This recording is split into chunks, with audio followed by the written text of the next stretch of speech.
if there is a problem like this for the last 10 years, why does not it get resolved? And the reasons are, first of all, culture of the organization. Starting with the capability of the CEO, the culture of the organization. If functions are operating under silos, CFO, there is a power struggle, power battle between the CFO and the other C-suite, that creates a barrier. And most of the time, even CEO think that he just has to live with that, because changing that scenario would be a very, very big challenge for them. And I think the decision maker understand that if they somehow create or integrate finance and strategy, it would be more effective organization. But they don't want to take those risks because there is a fear of failure. So just keep the status quo, let it happen, let it go like that. There are success stories or case studies from the good organizations where they have not really totally merged, but there's a close coordination, close alignment between the strategy and the finance. Apple is one. If you look at the Apple's product portfolio, those products are running over a period of 2 decades, iPhone, for example. And it is very critical for that organization to very carefully assign resources to those products which are at the different stage of the life cycle. Apple Watch, for example, was introduced almost 8 to 10 years ago. And if it were another organization, not Apple, they would have already surrendered on Apple Watch. It's taking too long, too much. But they managed their funds very wisely, smartly. They were getting cash flows from the iPhone and investing into Apple Watch. And finally, it was successful. It came out in the market as a success product. It probably may not be the replacement of iPhone as a blockbuster project, but at least they have something more promising. This has all happened because of the successful funds allocation strategy. Or same goes for Procter & Gamble, very complex organization with a lot of brands at the different stage of life cycle. And it is very important for these organizations to cross-fund their products and their businesses together. So another example from Microsoft, since that Satya joined that organization, he changed the internal organization. And they created very close collaboration between finance and strategy. So what is the message for us, for finance people? First of all, we need to understand that, look, and think of this. As I said, that all of you have at least basic knowledge of strategy. What if you have to recreate a business model? And in new business model which you recreate, you keep finance and strategy as one function, right?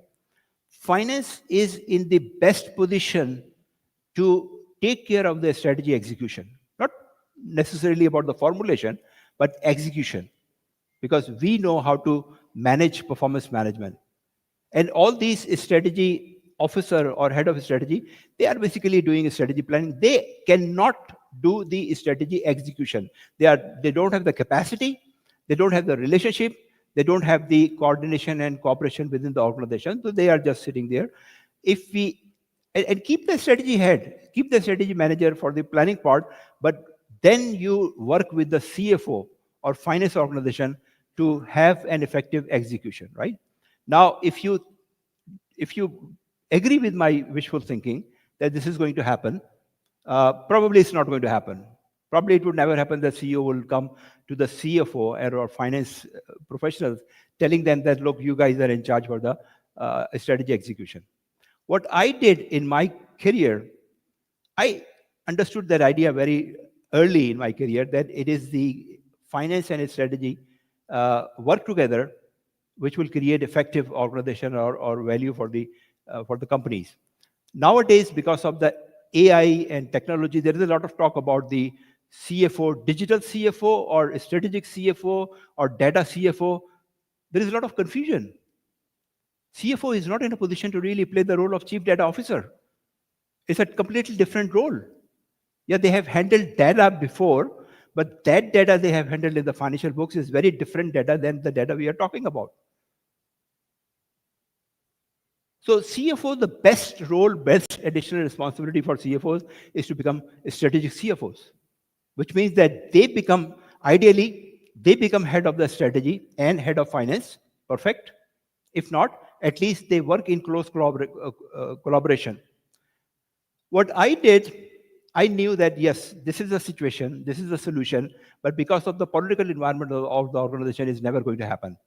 And I decided to promote myself, upgrade myself. I was a CFO.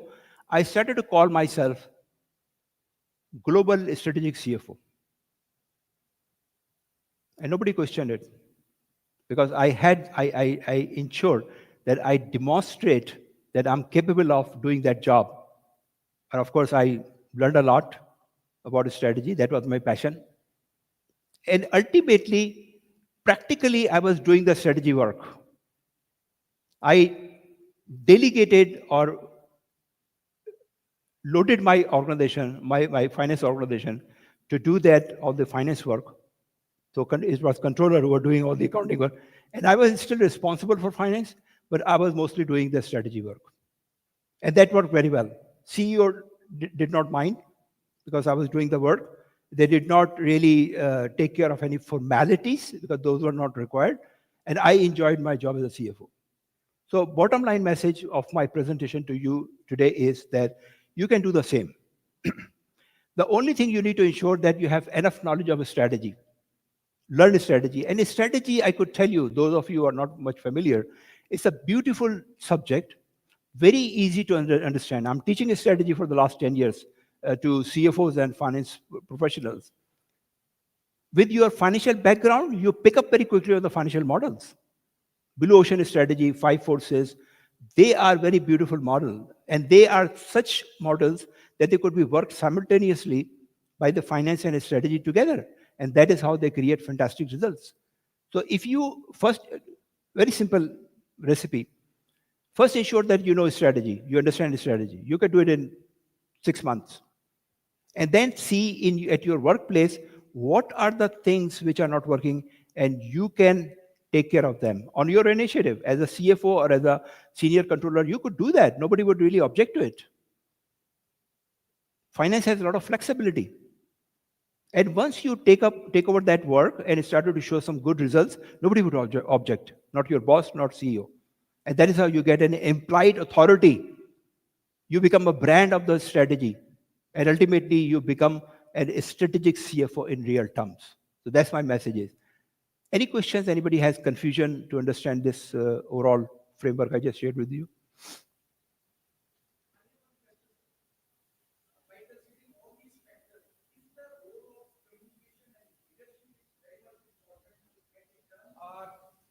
Something else, our leadership, honesty to get it executed. Well, these are the common leadership characteristics. Every leader should have it. It's not specifically related to a strategy officer or CFOs. Every leader has to have those characteristics and qualities and skills. I think what I'm trying to emphasize is your courage, is your confidence. So first, learn yourself, develop the confidence so you can do the job, and then you have the courage to really start taking initiative on your own. If you are going to wait for your boss or CEO, that one fine day they will come and say that, okay, you are being assigned strategy work, that's not going to happen. So you will miss out on the opportunity. Okay, thank you very much. One more question. We can take one more question. Oh, if you don't mind. Yes. Right here, Mr. Salim. Just a question. Thank you for the presentation. 2 questions. One is, how did you approach in terms of getting buy-in from your team members who have been brought in for a specific function and role? So when you're introducing this concept to them, obviously they're going to respect and listen to you, but how do you get that buy-in from them? And second is that when you start working in areas such as strategy, you touched upon it already in your presentation. This usually tends to be where the CEO sits. How did you sort of get a buy-in from them in terms of, hey, demonstration is one thing, but hey, I think this is good for our company, this is good for our firm and organization? So it's about your overall leadership philosophy and your style and approach. How do you want to work with the organization? When I say that you take initiative and start taking over those works, of course, if you don't have good relationship with your boss, CEO, and other people, they're not going to like it. and you don't want to really encroach in their authorities. You as a friendly person in the organization where people have a lot of trust between you, and you don't want to do anything secretively. You just make a very transparent communication or understanding between the main stakeholders what you are doing.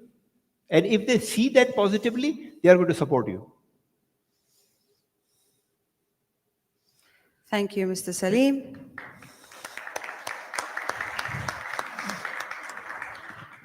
We have next in our agenda is to recognize our diamond partners. I would like to invite Mr. Z Mustafa to the stage.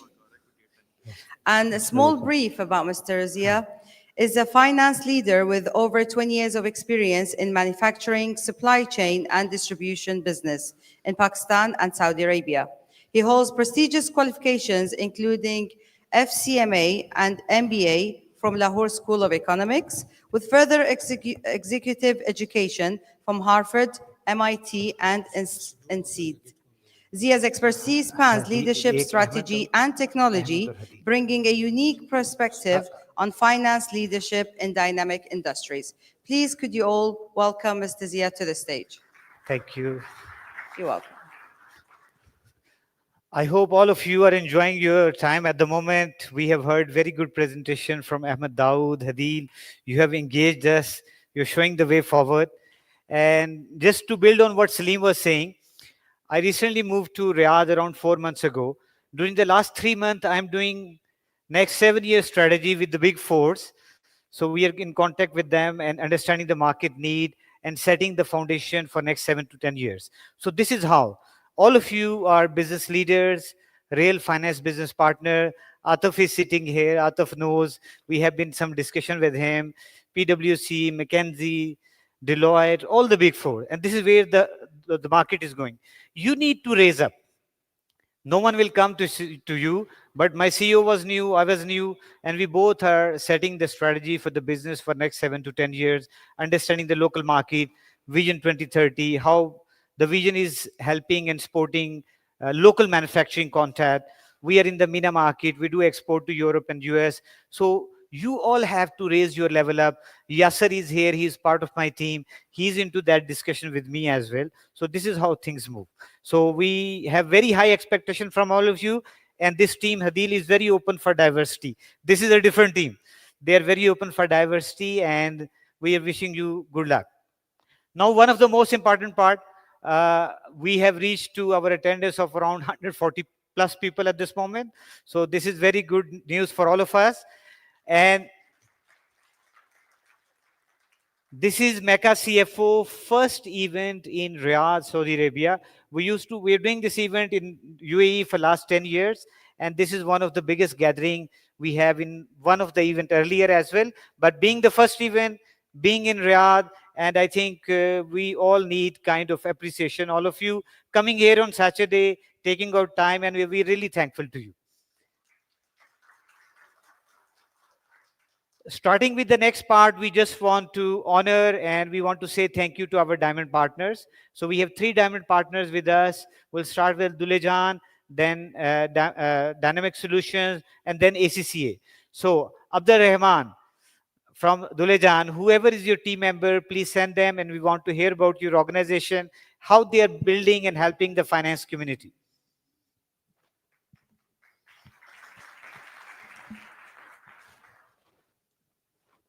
Welcome. Thank you.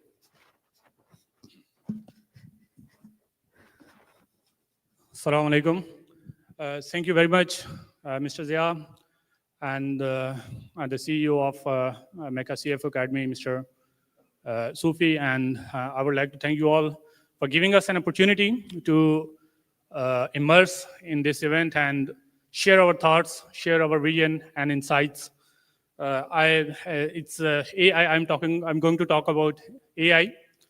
It's talk of the town, and you're all senior leaders. You have worked much about transforming your organization and learning about AI and implementing AI solution at your organizations. I would like to add just one aspect of the AI, which is very interesting, in fact, and that helped me get more awareness of AI, get engaged with AI, And that really instilled the desire inside me to be familiar with AI and make use of AI. This is very interesting. I bought a book a few days back, the book titled The Power of Not Thinking. This topic was very interesting for me. This was a unique topic, so I bought the book. I went through the book. The book was published in 2018, where the AI was a familiar name, familiar title. So he wrote about the book, and I was able to connect our real life with AI with the help of learnings from that book. For example, I would say that AI is not new. We all are using AI for decades. And in fact, not decades, we are using AI since our birth. Because AI is already embodied in our bodies. Our bodies are using, and they are naturally programmed to learn, just like machine learning. They are naturally programmed to behave in a way that does not require thinking and thinking again. For example, when you drive from home to your office, or when you enter some building, house or office, you do some activities. For example, you may switch on lights, you may turn off or turn on AC, and so many things. You are driving. While you are driving, you are making use of your feet, you are making use of your hands, your eyes, ears, everything. But all this is not well thought out every time. Maybe when you started learning driving, you were focusing on your feet, movement of your feet, movement of your hands, movement of your eyes, your vision, sounds, the environment and everything. But after some time, you don't need to think. You don't need to think for everything that you do in your life. This is what AI is going to do in our business life now. We are already familiar, we are already using AI, but today, the revolution is not the advent of AI or emergence of AI. The revolution is that we are going to use that AI, we are going to replicate our natural instincts into our businesses. And this is all about AI. There are some illusions about AI, that AI is going to replace human. My honorable speakers have already discussed that AI is not going to replace humans. It is basically going to assist humans, just like your embodied knowledge helps you focus on something new while you are doing your routine activities. Similarly, AI is going to assist businesses in taking care of their routine activities, their menial tasks, which can be automated, and relieving us from these menial activities to focus on more productive activities, more creative things. So this is one aspect of the AI, that we can connect it with our body, or we are using AI in our body. Similarly, we have to use AI in our businesses. There's nothing new about AI, so we don't need to be afraid of anything. We just need to step ahead, as Mr. Sufi has said, that we should take courage. We need to take courage. We need to take control, and we should make AI our assistant. This is not going to replace. And one more thing, AI is not only not an alternative to human intelligence. It is basically creating hundreds and thousands of jobs. As you see that there are already hundreds of platforms you have already seen, you have already encountered, new AI platforms, new AI programs in universities, and new skills required to control, to manage, to program AI. It means this is creating hundreds of thousands of new jobs. So AI is not going to make the people jobless. Rather, it is a change that we have to embrace, and we have to go with the flow. We have to accept the reality. So we at Al Dulayjan, I'm representing the diamond partner, Al Dulayjan Professional Consultancy Services. We are a Saudi origin firm. We are assisting organizations in planning their transformation journey by leading the change. Inshallah, I'm happy to connect with you all, and we need to work together.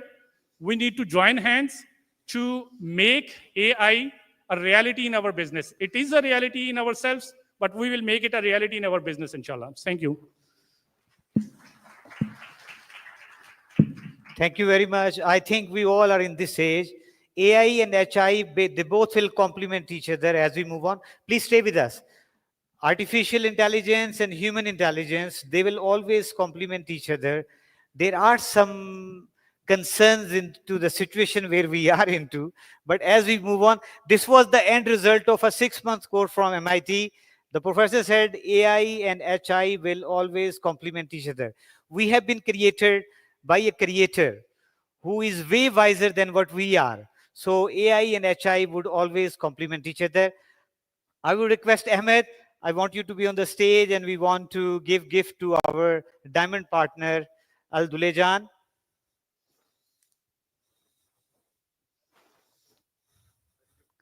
Thank you. We just need one guy.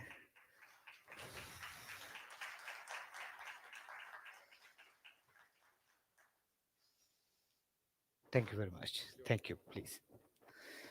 Now I would like to invite dynamic partners, and they are also diamond partners. Please come on the stage. And then the last one is the ACCA partners. Mr. Imran, he's CEO of Dynamic Partners. Please come on the stage.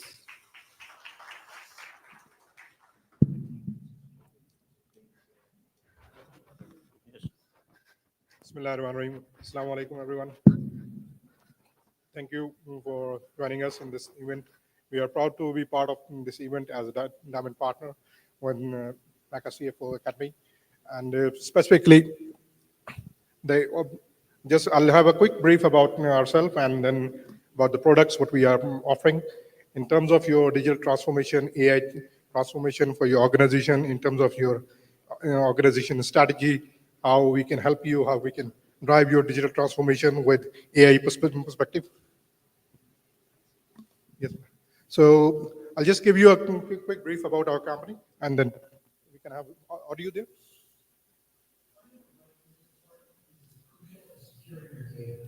Welcome to Dynamic Solutions Technology, where innovation meets transformation. With a global presence in Saudi Arabia, UAE, the UK, South Africa, and the USA, we empower businesses to thrive through advanced technology. As a Microsoft Global Solution Partner for business applications, data, AI, and digital innovation, we drive success with the power of Microsoft Dynamics 365 Suite, enabling entrepreneurs, teams, and innovators to achieve more. We offer tailored solutions like ERP upgrades and implementations, IoT integration, global rollouts, and project recoveries, specialized applications like hotel management solutions, automotive dealer, Yana, Van Pro 365 for Salesforce efficiency, Zacta e-invoicing, property and facility management, fleet management, localized HR solutions, and education management systems. From startups and multinationals, we guide industries across borders into the digital revolution. Choose dynamic solution and technology for excellence and innovation. Let's redefine success and propel your business to new heights. Visit dynamicsolution.com and follow us on social media to stay updated. Together, let's embark on your journey to digital greatness. Okay, so as a group, I'll just, before moving to the next slide, we, as part of this organization, we have got the chartered accountants on our panel. We have got industry experts, specifically to having the industry knowledge. Particularly coming to your organizations, we bring the knowledge of financial experts in terms of managing your cash flow reporting, your financial reports, in terms of having the better visibility with the Microsoft tools, particularly using the AI technology, the Copilot, which is a UI for AI, basically, that Microsoft brings on the table for the financial managers and in terms of organization leaders for their strategies and to have their particularly the tool for their particularly helping them in day-to-day operations, reading your data on daily basis and suggesting you the in terms of your ideas and bringing the strategies to your organization. So how Copilot helps, and just a quick overview how Copilot. Automation and AI-powered tools will help you focus on meaningful work. Introducing Microsoft Dynamics 365 Copilot. AI-powered assistants get more done in less time and take on the tasks that keep you from the work that matters. From summarizing meeting notes, include the action items and follow-up dates, helping you get started with emails and content. Whether you're selling following up with a proposal, a marketer promoting new products, or a service agent providing world-class customer support, Copilot is there when you need it to suggest responses, documents, and ideas in the moment, and get help just by asking a conversational level. Copilot features can help write a compelling product description for online stores. Find the right audience simply by typing who they want to reach. Copilot can even help your supply chain by predicting risk of flooding from a problem, provide clear steps to take action. Copilot is built into Dynamics 365, using artificial intelligence to develop responsibly by Microsoft. Empowering employees to deliver better customer experiences, drive efficiency across the organization. Dynamics 365 Copilot, the world's first AI Copilot, CRM. Well, hopefully, most of the organization people are using Microsoft. Which of the people who are using Microsoft can they raise their hands in the organization? Almost 90% of the audience is using Microsoft. So specifically leveraging your already the investments which you have already in place. So in terms of making it to the next level, we can help you, we can enable you in terms of investments into Microsoft technology, into your business processes, in terms of financial management, in terms of your supply chain operations management, across Microsoft platform, we can bring the solution which can help you into defining your strategies and to make your organization's goals into a digital transformation organization. So thank you, Shyam. Thank you for the quick overview. Moving forward, we are starting out, and our team is here to help you and to assist you. Any kind of guidance, any kind of assistance for your organization, we can help you on that. Thank you. Thank you very much, Imran bin Naeem from Dynamic Solutions. And we really thank you for being the diamond partner for us. May I request Hadil Bihari, please come on stage, and we want you to give a gift.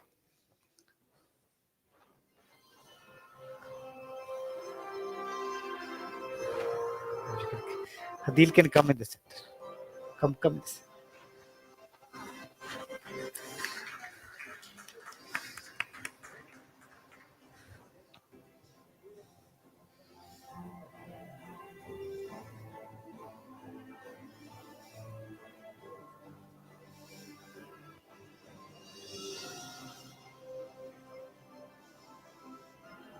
Thank you. Thank you. Thank you, Hadil.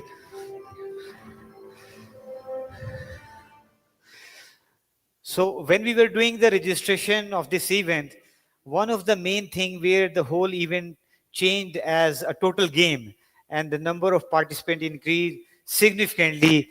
We want to say thank you to the ACCA team. And Rashid, please come on the stage. ACCA is our diamond partner, and they have been a great support to us throughout this event. Welcome on the stage. Thank you.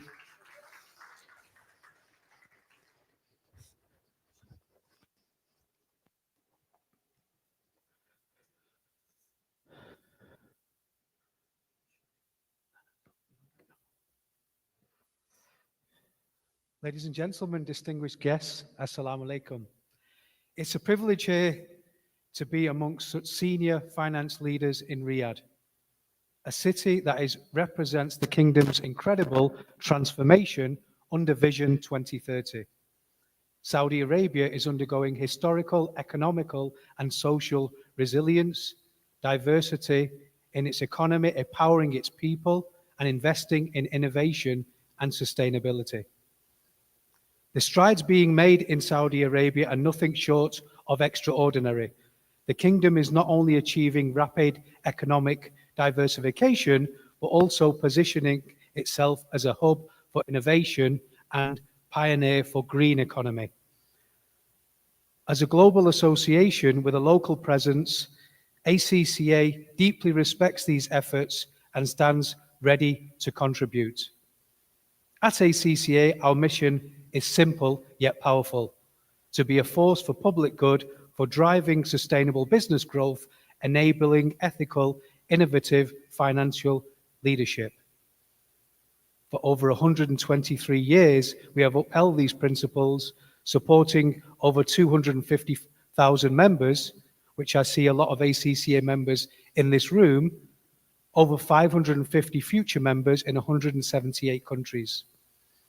ACCA is amplifying the AI agenda amongst the ACCA community and key strategic partners, both locally and globally, in adopting and leveraging AI in a robust, ethical way to redefine the role and drive business performance. In Saudi Arabia and across the region, we are committed to empowering businesses and financial professionals. Let me share a few of the ways where we empower this. ACCA works with thousands of employers globally, including a growing number here in the Kingdom, to help them access the skilled talent needed to drive business objectives. Through our ACCA Careers platform, one of the largest dedicated complementary job boards for finance professionals, we connect employees to high caliber individuals and are ready to make an impact. Our ACCA approved employer program recognizes employers' high standards of staff training and development, which supports employers attracting, retaining, and developing their finance teams. ACCA is renowned for its evidence-based research and thought leadership, which guides businesses and policymakers alike. For over 50 years, we have addressed topics that matters to CFOs today.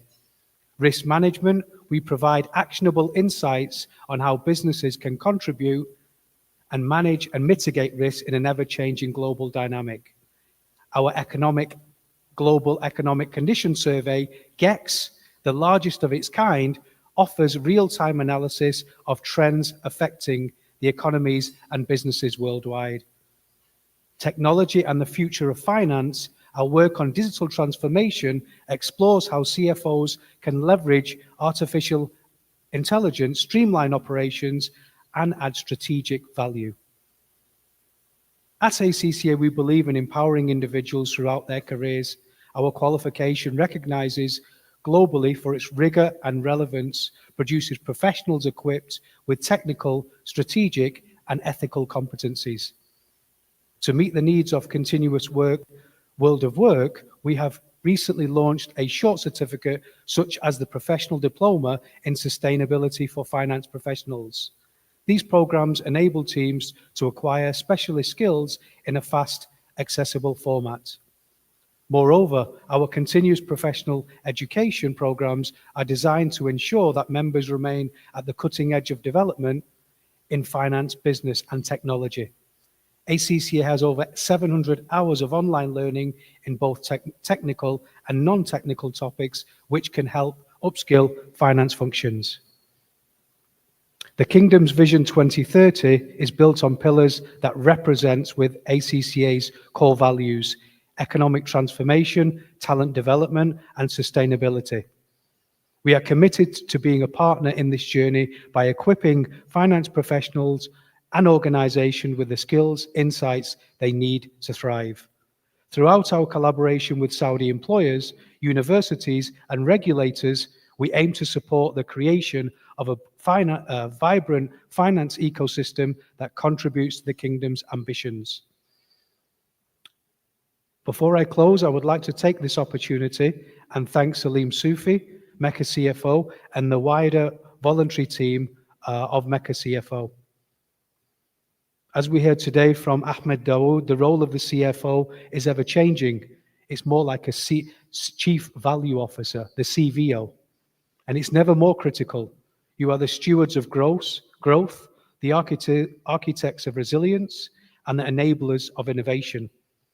As we navigate a world of challenges and opportunities, ACCA is here to support you, whether you're developing talent, providing thought leadership, or fostering a global network of ethical, forward-thinking professionals. Together, we can not only meet to today's demands, but also shape the future that is prosperous, sustainable, and inclusive. I look forward to today's event full of learning, networking, and discussions. Shukran jazilan.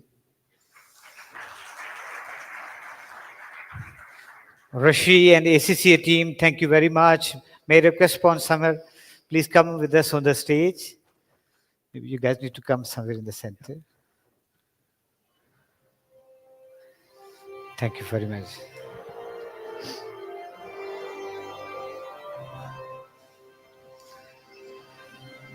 Hi, how are you doing? Good to see you again. Yes, thank you. Thank you.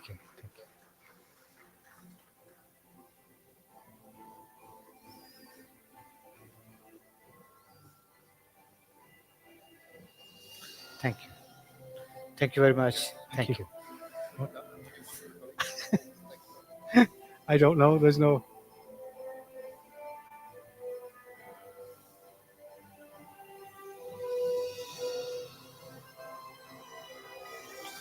Thanks, Sammy.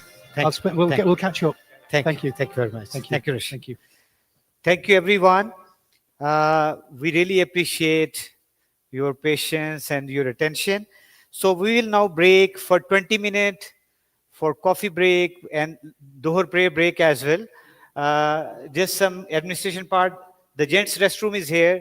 The female restroom is in the registration area. The prayer area is very close to reception on the first floor.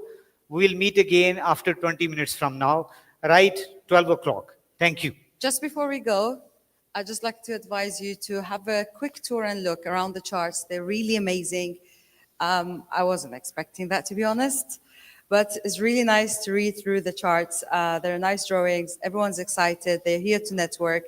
They're here to meet up and to loosen up and also to look into the future CFOs.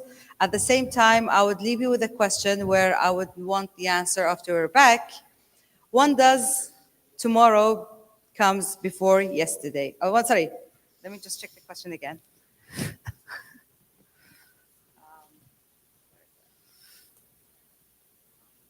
Okay.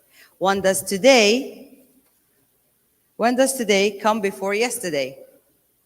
A challenging question for the CFOs. I'll wait for the answer after the break. Thank you. Network.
Picture.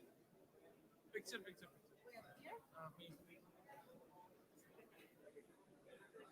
But I'm about to start. Okay, ladies and gentlemen, can we please go back to our seats? We're about to start our agenda again, so we're not late in our schedule. So let's take a few minutes just to go back so that I can call out our next host for the speech panel.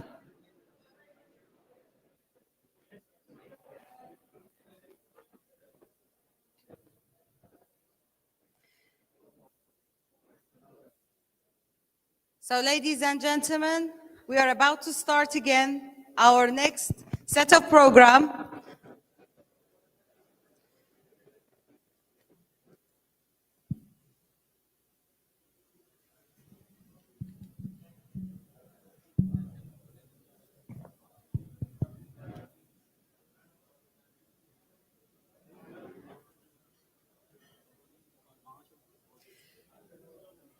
Ladies and gentlemen, our next agenda in line is a panel discussion which will be talking about the future of finance, how CFOs leading digital and business transformation.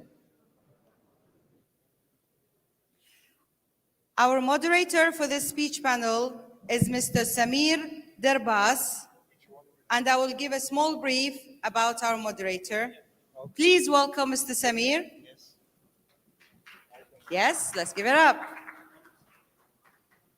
Mr. Samir Derbas, Group CFO at Al Saif Investment Company, has over 25 years of experience in real estate investment and finance. Recognized as CFO of the year. There is another bridal area here as well. The restroom, wherever you. Recognized as CFO of the year and among the global 200 power leaders in finance for 2024. He has managed mega projects worth of over 1 billion, holds a master in real estate, an MBA, and certifications like CMA and CIPA, with expertise in digital transformation and ESG integration. Please welcome Mr. Samir on board. Thank you. Assalamu alaikum. No, I think. Bismillah ar-Rahman ar-Rahim. Ladies and gentlemen, it's an honor to welcome you to today's panel discussion on a topic that lies at the heart of the rapidly evolving business environment, the future of finance, how CFOs lead digital and business transformations. In an era defined by technological advancement, shifting economic dynamics, and the growing stakeholder expectations, the role of the CFO has transformed significantly. CFOs are no longer financial stewards. They are strategic leaders, driving innovations, managing risk, and ensuring sustainable growth. Today, we will explore how CFOs are navigating this dynamic environment, leveraging technology and redefining processes. To guide us through this conversation, we are privileged to have an exceptional panel of experts, each bringing unique insights from their respective fields. Please join me in welcoming Hazek Akhtar. He is an expert in risk and forensic financial issues. Please, Thank you. Mohammed Bilal, a seasoned CFO with experience navigating business transformation in holding and international companies. Mohammed Zishan, he's an expert and guru in digital innovation and financial technologies. And last but not least, Mr. Ghalib Kazem, who has a remarkable experience in financial advisory and strategic transformation initiatives. Thank you very much.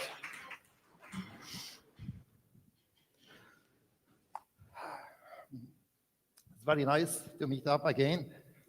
Thank you. Okay. So we'll talk about how CFOs lead digital and transformations. Hazard, what do you mean when we say digital transformation and business transformation? What is meant by these two terms? Are they related in somehow? Thank you so much, Zamir, and it's a pleasure and honor to be here amongst such an exceptional crowd of people. The digital transformation and business transformation often tends to overlap, but have very different focuses. I believe that digital transformation obviously is the integration of technology with processes, and with a focus on improving efficiency and productivity. Whereas I think business transformation is a much broader spectrum of transformation, going up towards the strategic level. The second part of your question, I think, when you said, is there any link between them? So yes, I believe, in my humble opinion, that whilst digital transformation looks at technology, but I think more often than not, it's the digital transformation that acts as a catalyst or an enabler towards a greater and a broader business transformation. Muhammad, how do you see it? What is the difference between the two from your own perspective, being a CFO for holding companies and international companies? Yeah, actually, thank you very much for the invite, and I'm very happy to be with you all. Let me just get it back to the digital transformation issue aligned with the business transformation. Digital transformation is about changing your operating model, okay? While business transformation is about the change, or you can say the fundamental shift in the business model that you are in. So both of them are intersecting, and as well as they are impacting the strategic objectives that you are working on. Okay, so I can say, and in my experience, that any company can go with its business transformation, but nowadays it will be included the digital transformation itself. While you are not working on your changing in the business transformation, you can use also the digital transformation platform. Okay, so it's a kind of intersection, but end of the day, the impact is the yield on your superior financial recognition, as well as the continuity of your business. Zisha, maybe this term transformation has been dealt like a buzzword. Is there any? How do you see the difference between change? Is it transformation something like change or enhancement, or transformation is something totally different than these two words? Yeah, I think that's a great question. There are many organizations where there are some change initiatives, which are labeled as transformation, but those are really some change. And how I define or distinguish between the change and the transformation is change is about fixing the past, whereas transformation is about creating the future, or reshaping the future of your finance function or for your organization. So when we talk the word digital transformation, so digital and transformation are two different things. Digital is all about the technologies that we have been talking about, AI, Gen AI, you name it, lots of technology. When we talk about the transformation, it's about the people, the processes, the operating model, the culture, the strategy, the structure of the organization. So they all work together to bring really the change. Because technology, as we before also talked about, is just the enabler. All the digital transformation, always it is enabled by technology, but driven by people.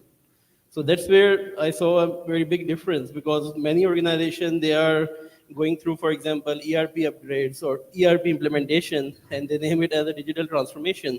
But in my view, it's not only about bringing the technology, but also changing the mindset, having the right new mindset to act as a business partner. So if you bring all the technology, AI or Gen AI or BI, but still the mindset is same, really the ROI will not be there. There will be no change, no real transformation for the future. Thank you, Zishan. Ghalib, being an advisor to many organizations, and you have dealt with too many organizations within the Saudi market and outside the Saudi market. Do you think this digital transformation is a realistic goal in today's business environment? How do you see it? Bismillah ar-Rahman ar-Rahim. Thank you for giving me this opportunity. Yes, as I already mentioned in my speech, that this is a reality. Now, this may be a horrible reality for some organizations, but for most of the organizations, this is a reality and this is going to transform the organizations. In order to be a realistic goal for any organization, the organization should consider the entire ecosystem of the transforming world. If organization is able to connect its transformative initiative with what is going in their environment, what are their stakeholder expectations, and how they are going to bring into play all the players of their ecosystem, then that would be a success and that would be a realistic goal. Let me give an example. For example, if an organization or their strategists plan a transformation, but they are not focusing on enabling their employees to immerse into the new landscape of business which is using AI, the initiative of transforming organization may not be a success. And there are so many stories which are not success only because they are not able to connect the dots in order to make an overall environment ecosystem for their organization so that they can effectively connect with all the stakeholders, with all the players of digital transformation. This is very important. Standalone transformation objective will not be realistic. Okay, great. As we have seen that the role of the CFO is evolving and changing, how do you think CFOs can leverage from digital initiatives in order to drive innovation and increase the efficiency of the organization? And if there is any some examples in your mind that you can share with us about how CFOs could leverage from this technology.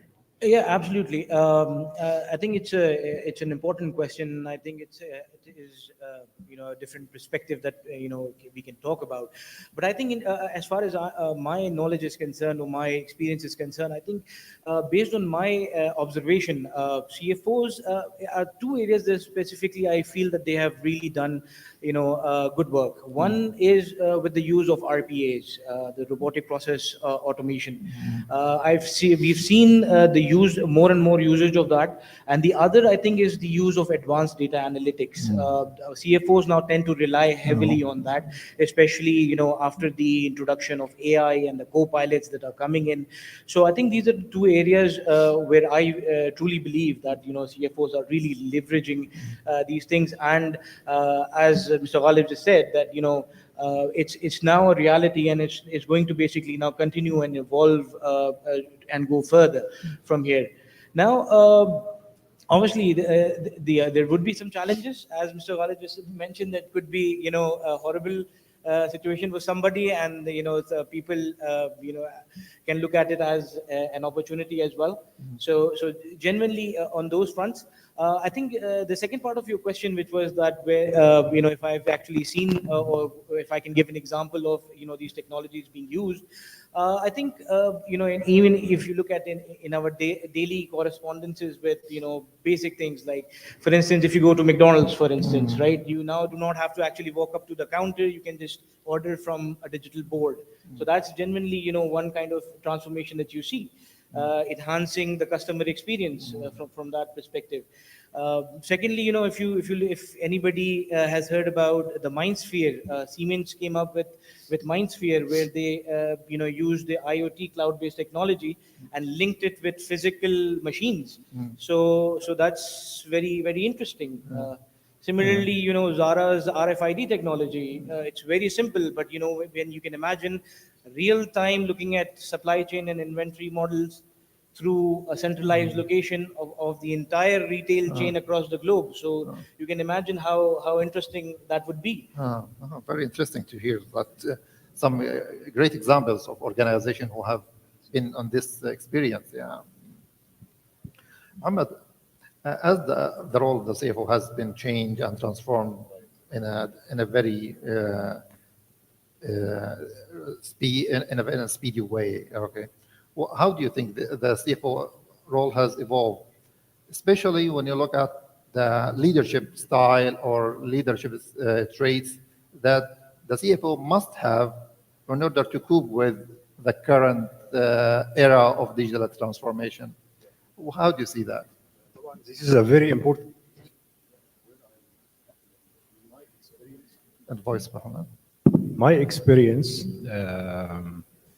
the main point of any new CFO currently working on transformation is the awareness. The awareness is a must for a CFO to have the full awareness about the tools of the AI, about the link between his institution and the outside ecosystem. He has to know the outside ecosystem as well in order to align what he is in from his company, and as well as to be very intelligent to when influencing. He will gonna influence the top management as well as he will influence his team as well. So he should have as a sort of alignment between the tools that he will work on it with the strategic objectives for his organization in order to get a buy-in from the management as well as from the team. And here I'm talking about influence. It's not instruction. It's an influence, which means that you have to increase the awareness of your team before you will gonna instruct them to move on, going with AI tools and so on and so forth. So this is a very important, which is the Communication, different communication tools. Sorry? Communication and influence. Then emotionally intelligence, the communication, preparing sessions, putting the timeline.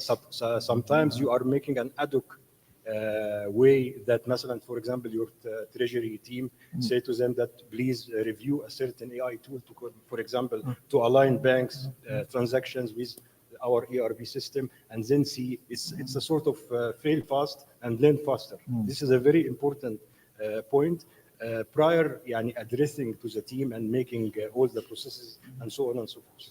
Okay. Zishan, I'm sure that you have advised to many organizations about digital transformation, and you taught them about how they can enhance the decision-making process. How do you see this? These tools are helping in decision-making, but without losing the human element sense. You know, sometimes the human element is critical. And machine learning they all depends on yes or no or certain algorithms. How do you advise your customers or in making decisions without losing the human element?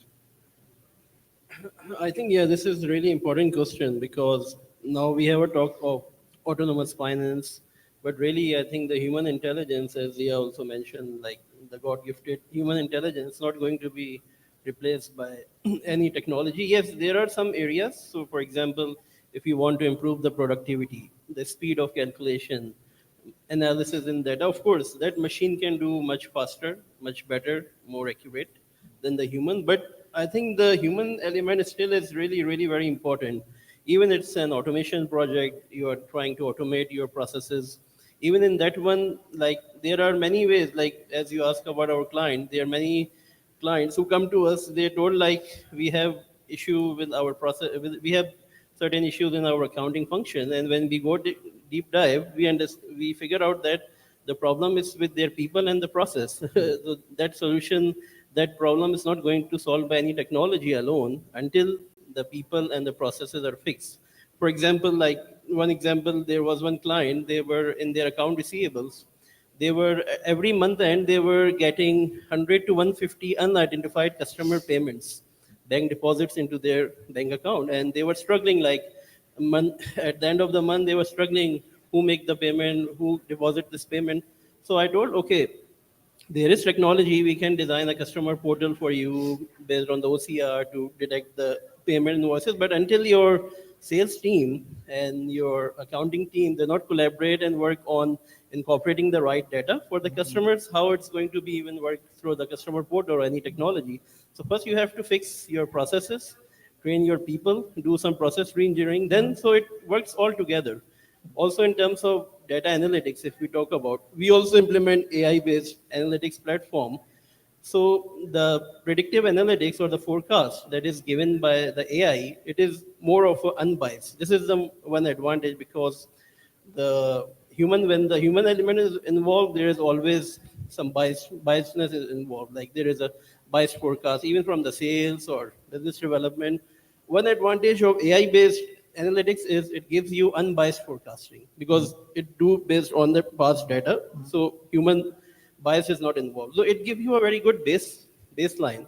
I never recommend any of our client to rely 100% on any AI-based analytics because that gives you the baseline. Then you have your experience, your expertise, your industry expertise, your strategy knowledge, your understanding. Then there is one feature called AI collaboration. So you have to work with the AI, take the baseline, add your insights, and that's how the theme of today's is AI and the human, how it works together. Taking from this point, how do you see, Zishan, the role of the CFO? You know, there should be some kind of coordination between the CFO, the IT department, and other departments. How do you see the role of the CFO in bridging the gaps and coordination between all these departments? Yeah, I think this is a very critical role for any CFO to play in the digital transformation. I see it like we can take it as three heads where the CFO has to play. One is as a strategist that Salim, he talked about the most important role about the CFO as a strategist to play the role. The second role is of the communicator and the collaborator, like to collaborate different departments, aligning this overall strategy of the company with the digital transformation strategy. This is the second. The third one is the change agent, to act as a change agent or champion to really bring the real change and transformation within the organization, because many times the digital transformation is not aligned with the other functions. Like everyone working in the silos, they don't have the unified single source of truth. Everyone is working on different agenda. They don't have the right strategy. So of course, the most important role of the CFO is, I think, as a strategist, where he worked on the allocation of the resources, as Salim talked about. I think that's the more important part, which digital transformation projects you are going to invest, how you should prioritize it. That's what I think the role of CFO is, keeping in mind the future strategic direction. So for example, some of our clients, they are planning to go for the IPO in the future. They have as a part of their plan. So when they plan the digital transformation roadmap, so they have to keep in mind so many regulations for that they have to comply with the IPO, how they're going to report to the stakeholders, to the investors, to the public, to the authorities within. So all of these things you should be aligned when you're going through. So it all depends upon how it's aligned. So that's, I think, the most important role of the CFO. Alignment, yes. Going back to Hazak. For sure, this process will, CFOs and the organization will encounter some risks that are associated with cybersecurity or compliance.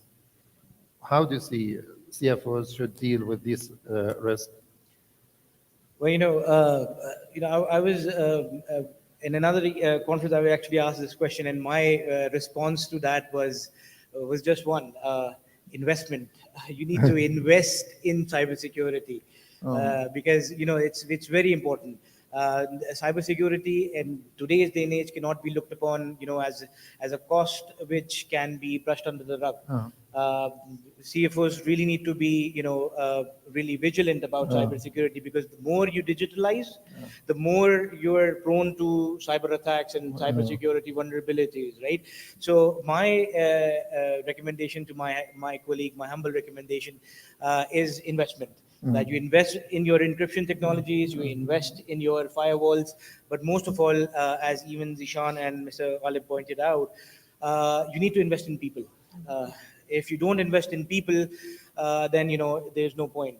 So my recommendation, in order for CFOs to deal with the cybersecurity or other threats, is to basically do investments. Investment.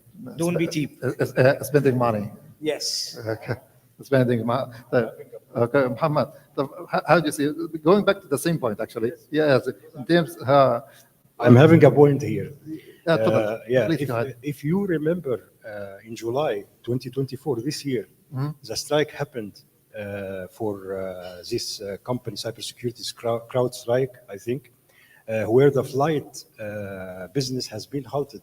And they impacted on around 800 million Microsoft software, Microsoft Windows software, impacting on a yield around $500 million. Okay, this is very obvious enough to invest. Yeah, for any company who work on a gross level and potential level to invest in the cybersecurity. So it's not about an IT solution or like a department of cybersecurity, but it's a mindset level. Okay, even to the strategic level. Yani while we are working on digital transformation, we have to work parallel-wise as a milestone for the cybersecurity. Thank you. Zishan, you know, since we are looking at you like a guru in your field, especially and how you can utilize data into supporting decision making, okay, and how we can leverage data in or advanced analytics in the decision making process.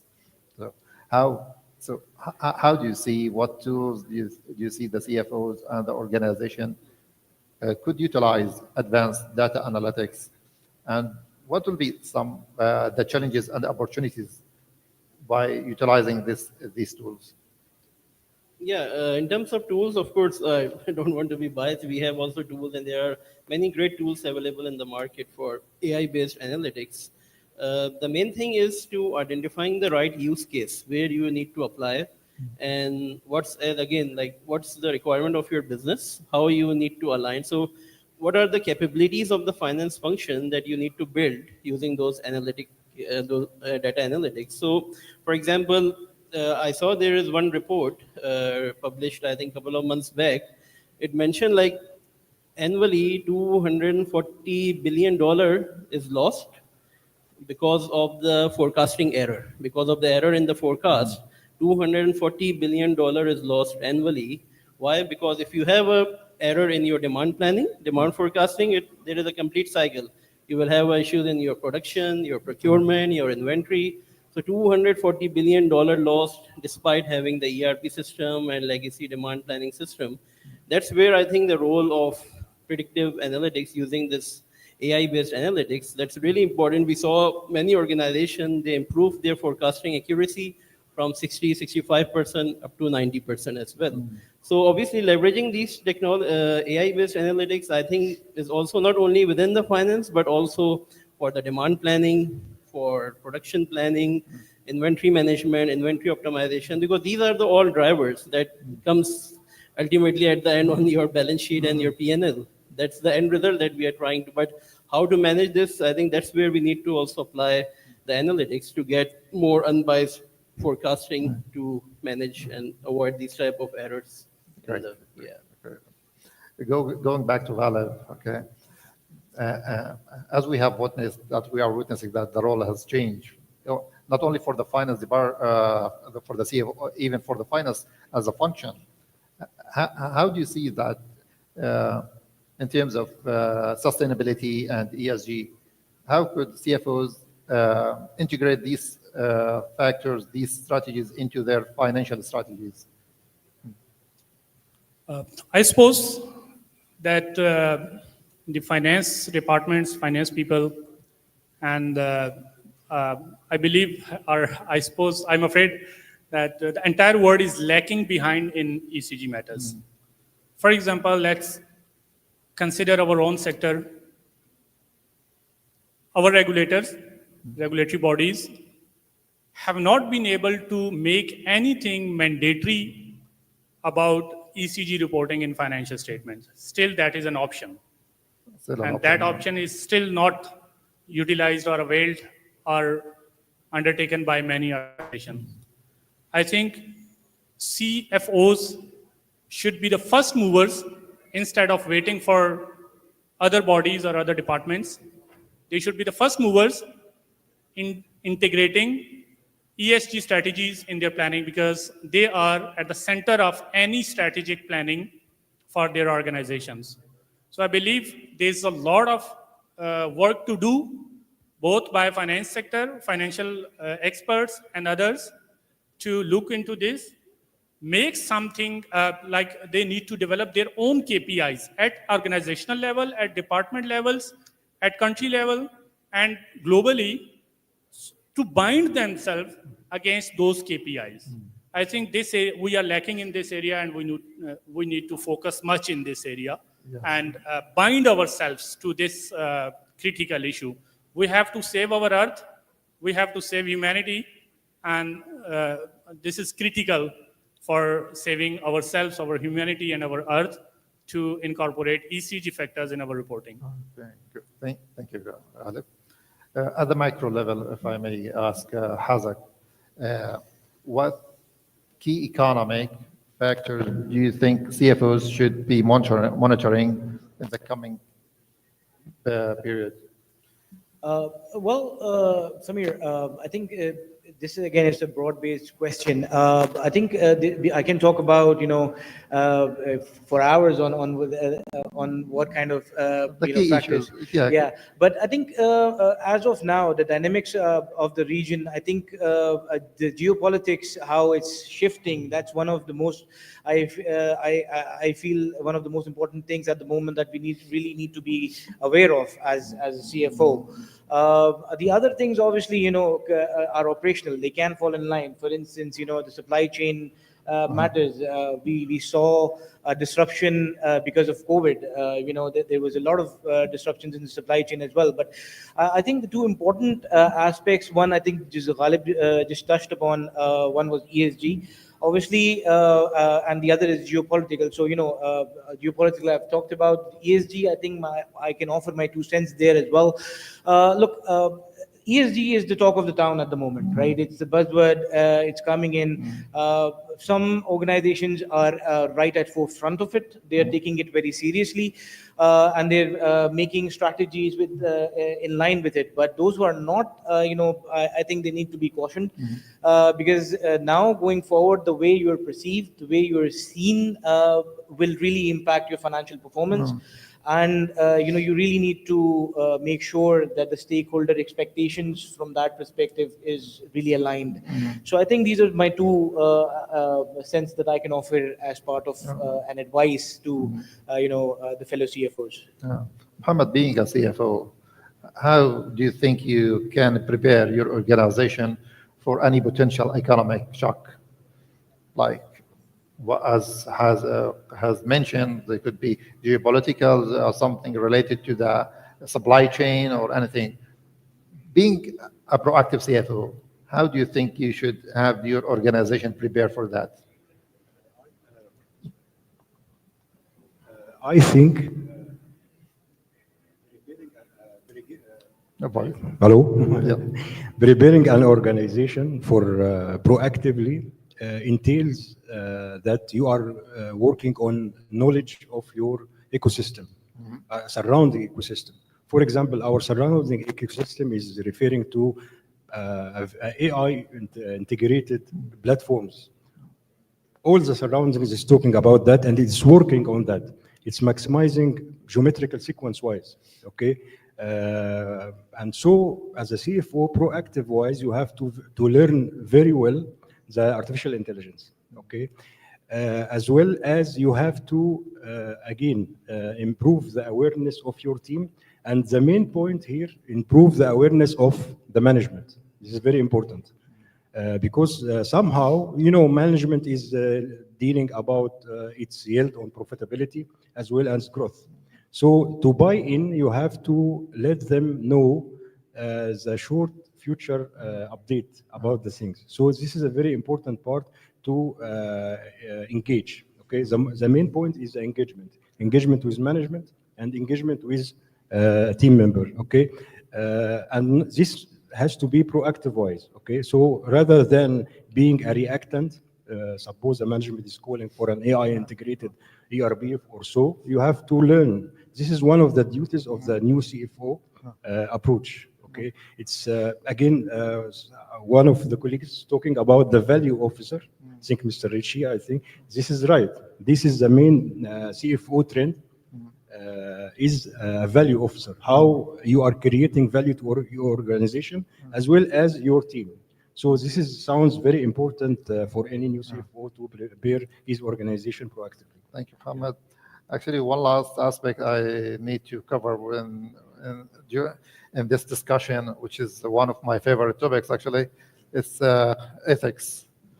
May I, Zishan and Ghalib, both of you, how do you see that CFO should adapt, what they are adapting to ensure that ethical practices are embedded within their business transformation and the digital transformation? How you need to make sure that such ethical practices are well governed within your strategy? Zishan. Yeah, I think that's really very important because there isn't, like, every day we have new advancement, new emerging technologies, but as of now, there is no any such code of conduct that is available to guide, even in terms of cybersecurity. Some countries, they are working on it to develop these type of frameworks. But what we suggest to our clients and to our network as well, since we work on the consulting side as well, so it should be embedded in the overall corporate governance of any organization. So when if you already have the corporate governance or if you are updating it, that's where you need to embed the digital governance as well, a part of your processes, a part of your people. Data governance is, I think, one of the most important area. And there is one more very important area which most of the organizations, they miss, is the decision governance. How the decisions are made on the basis of AI or digital transformation or whatever the digital tool that you are using. So the decision governance, this should be embedded within the corporate governance of the organization, apart from data governance. And of course, then the ethical part, everything will follow. So that's what my really the intake on this. Ghalib, Khalid want to add. how do you see? Yeah, I would briefly add one more point